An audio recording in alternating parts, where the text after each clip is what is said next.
বিশ্বকবি রবীন্দ্রনাথ ঠাকুরের লেখা হারিয়ে যাওয়া। ছোট্ট আমার মেয়ে সঙ্গিনীদের ডাক শুনতে পেয়ে সিঁড়ি দিয়ে নিচের তলায় যাচ্ছিল সে নেমে, অন্ধকারে ভয়ে ভয়ে থেমে থেমে। হাতে ছিল প্রদীপখানি, আঁচল দিয়ে আড়াল করে চলছিল সাবধানী। আমি ছিলাম ছাতে, তারায় ভরা চৈত্র মাসের রাতে।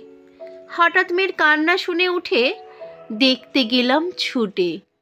সিঁড়ির মধ্যে যেতে যেতে প্রদীপটা তার নিভে গেছে বাতাসেতে।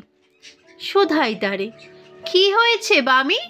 সে কেঁদে কয় নিচে থেকে, হারিয়ে গেছি আমি। তারায় ভরা চৈত্র মাসের রাতে। হঠাৎ মেয়ের ফিরে গেছে ছাতে। মনে হলো আকাশ পানে চেয়ে আমার বামির মতোই যেন অমনি এক মেয়ে।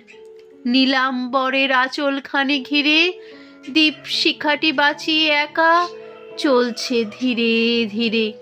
নিপ্ত যদি আলো, যদি হঠাৎ যেত থামি, আকাশ ভরে উঠত কেঁদে, হারিয়ে গেছি আমি, হারিয়ে গেছি আমি। নমস্কার। কণ্ঠে সোমা হালদার।